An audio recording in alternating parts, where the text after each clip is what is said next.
to admit, I'm actually shocked. Wizards of the Coast has essentially brought the Pro Tour back in a way that's accessible for everyone. What's going on?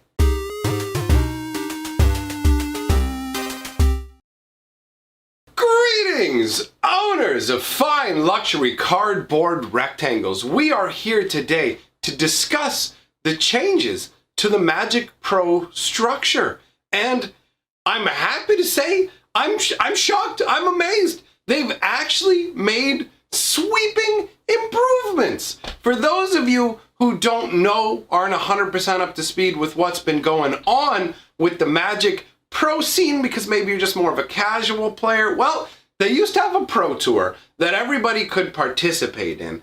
And then they slowly but surely kept pulling back from it, pulling back resources, pulling back coverage, pulling back all sorts of things, going, we don't want the Pro Tour. We have the MPL. Oh, wow.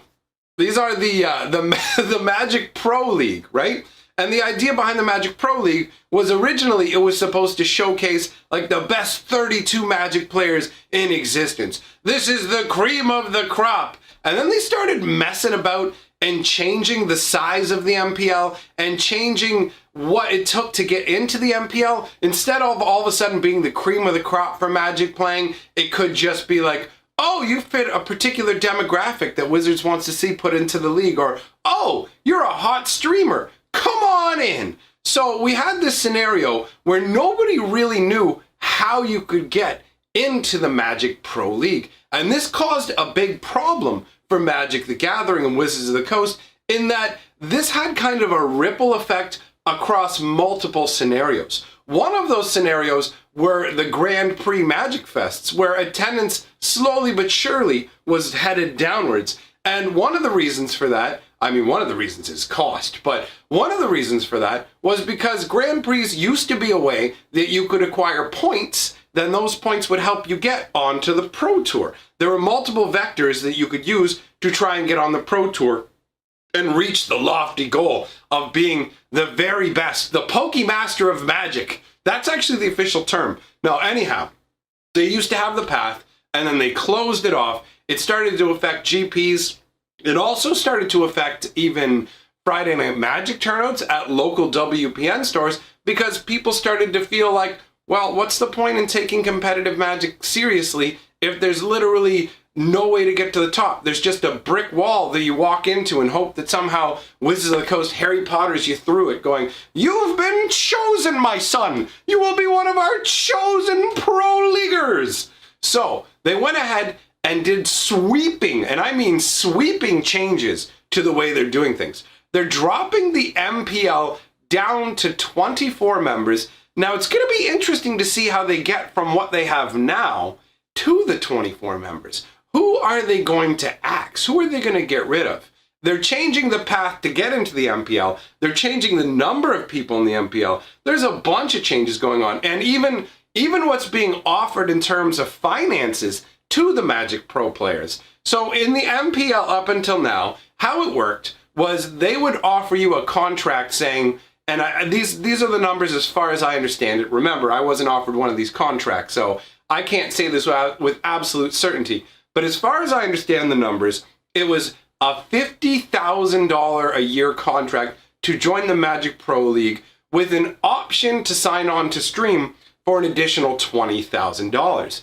Now, it appears, according to the documentation that was released today, Wizards of the Coast put out this huge article today. We tried going through it in the live stream, but in all honesty, it was too dull to sit, too dry to read over all these points. They need to punch that stuff up. My lord, if you're gonna make this big a change, you need to come across with some fire, get people hyped, because these changes are genuinely positive.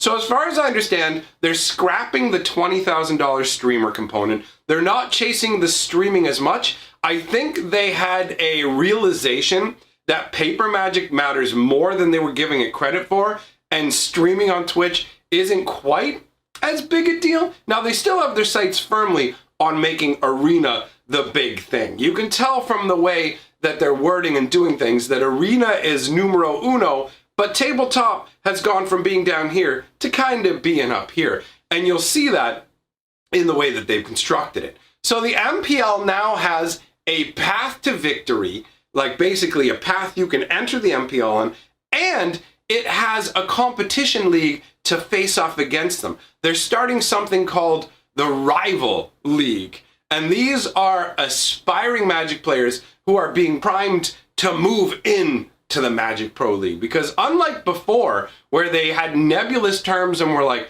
well, how do you get into the Pro League? Not only have they told us how you get into the Pro League, they tell us how you get knocked out of the Pro League. So space is going to be freed up every season. You could see, is it every season? Sorry, I don't know. It might be on a yearly basis. It might be on a seasonal basis. That part's not 100% clear to me. But anywhere from 4 to 8 members of the MPL, so up to 33% of the MPL, could actually lose their positions with each rotation and be replaced by, in most cases, the people from the Rival League. Although there are other ways to get into the MPL. They actually have an MPL gauntlet as well, where you can grind your way in. So how it's going to work is they're going to take the bottom 4 performers in the MPL and they're going to kick them out of the MPL. They're going to demote them down to the Rival League. So basically, to make it simplified, the MPL is going to be the major leagues. These will be the highest level